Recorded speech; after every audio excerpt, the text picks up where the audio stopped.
Hi,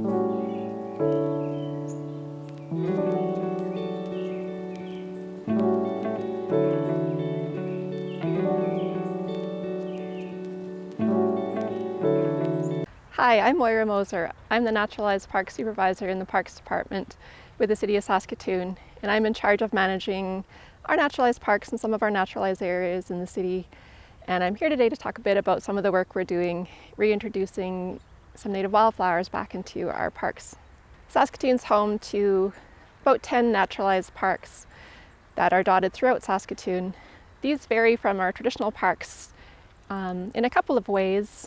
The grassy areas aren't mown except for a strip along the pathways and along fence lines. They're planted to predominantly native species, trees and shrubs. There's usually a remnant aspen stand at some point within it, and anything else that is planted is something that's able to handle our maintenance regime, which is pretty light. Not much pruning is done. If trees die and they aren't a fire hazard, we leave them in place to create habitat for wildlife. A few of our naturalized parks also have stormwater ponds that double as wetlands. Hyde Park, Lakewood Park, and Donna Burkmeyer Park are a few of those. And a couple other areas like Gabriel Dumont Park are right along the river and incorporate the river's riparian edge into the park. We're here today in Heritage Park, which is located in the Wildwood neighborhood just off Taylor Street, and is one of our oldest naturalized parks. It's probably close to 25 years old, developed in the late 1990s, and it's one of our most popular parks with birders. It's got a large aspen stand in the middle of it with pathways that run right through it, and there's a lot of nesting that happens there. In the spring we usually have hawks and owls as well as other songbirds that you might expect. The naturalized park section was only separated out from our Hort department 10 years ago or so, and doing so has allowed us to incorporate different sort of management and maintenance techniques that are more similar to how you would manage a native grassland.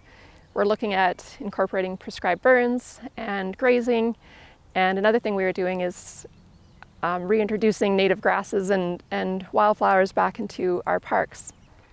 So this work was started by my predecessors, and over the last 7 years or so, wildflower beds have been planted in a few of our parks, including Heritage Park, Lakewood Park, Hyde Park, and Donna Burkmeyer Park, as well as Gabriel Dumont Park down by the river. These beds were planted in a more traditional fashion with your typical bed prep. They were planted as plugs and watered in during that establishment period, but after that point they were left to their own devices to do what they could.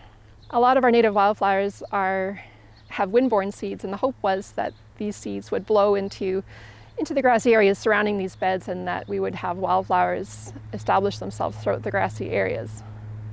This didn't happen quite as we expected, so we did some research and came up with a new approach. We came across some literature that talked about doing little plots of wildflowers dotted throughout for a more natural look, and maybe it would even help spread the flowers a little bit more easily.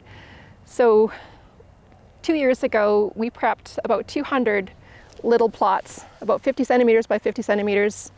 We whipped out the grass, sprayed it with Roundup, tilled it up a little bit, and then planted 4 or 5 wildflower plugs within.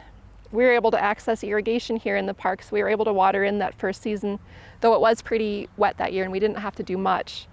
We had good success with things overwintering, and we were quite pleased with the overall effect. It's a little more natural, and I think this is how we're going to be continuing our wildflower plantings in our parks in the future. Usually we plant about 1,000 wildflower plugs every year, but last year we did something a little bit different. We were able to start a wildflower demonstration garden over at the Nutrien Wonderhub.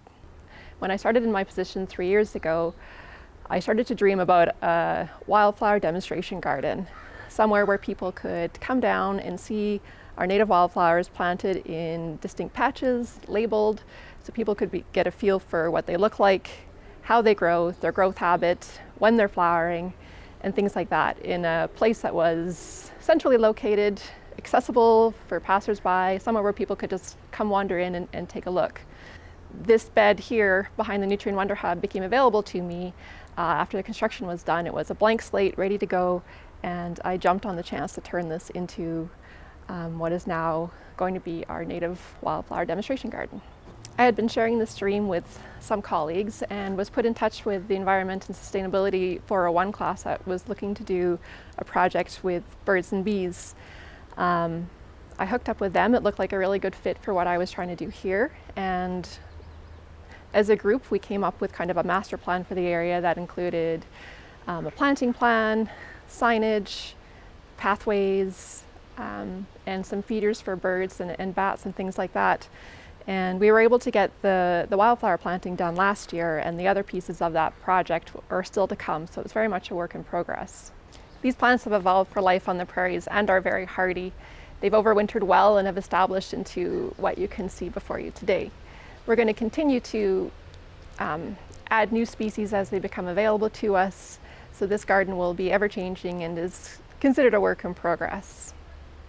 In the years to come, we'll continue to work on pathways and signage and those other things that I mentioned earlier. My hope is that people will come down to the garden and be inspired to incorporate some of these native wildflowers into their own yards. These species are just as beautiful as some of our horticultural varieties, but have the added benefit of being very well adapted to our climate and important food sources for our pollinators. Thanks so much for watching our video. I hope you are able to stop by and enjoy some of our naturalized parks and make your way down to this garden and see some of our native wildflowers.